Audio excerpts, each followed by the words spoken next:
రూపంలో ఆ కృష్ణుడి యొక్క దర్శనం కలుగుతుంది.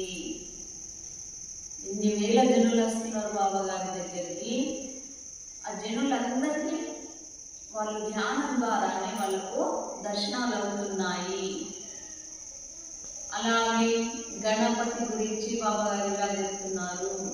గణపతి అనగా ఆది నుండి మూలాధార స్థానాన్ని శరీరంలో ఉన్న గణపతిగా వర్ణించారు. మూలాధారం నుండి సహస్రధారం వరకు దాన్నే గణపతి అన్నారు. మూలాధారం.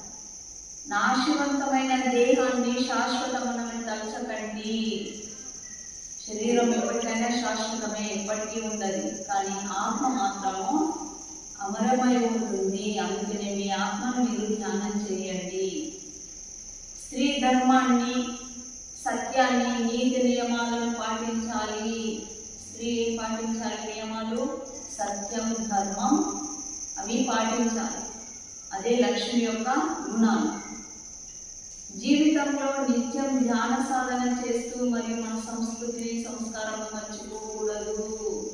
స్త్రీలు మన భారతీయ సంస్కృతిని, సంస్కారాలని మర్చిపోకూడదు అంటున్నారు బాబా గారు ఇక్కడ. జైసీ కర్మ కరావే వైసీ ఫల్ దేతో ఈశ్వర.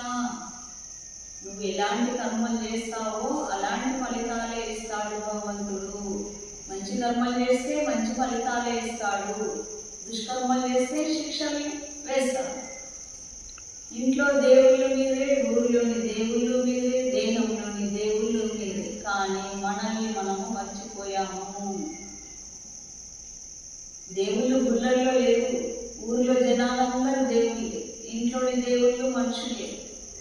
ఎక్కడ చూసినా జీవులే దేవుళ్ళు కనిపిస్తున్నారు. కానీ మీలోని ఆత్మ దేవుణ్ణి మర్చిపోయారు. మీలో ఉన్న దేవుణ్ణి మాత్రం మీరు మర్చిపోయారు. మహాత్ముల రూపంలో ఉండి మనకు మార్గదర్శనం చేస్తారు. మానవుడే మహనీయుడు, మానవుడే మహాత్ముడు. మానవుడే మహాత్ముడి రూపంలో వచ్చి మనుషులకు మార్గదర్శనం చేస్తాడు. మనిషే న్యాయం చేసేది, సహాయం చేసేది మనిషే. ఆరోగ్యాన్ని పరీక్షించే డాక్టర్ కూడా మనిషే.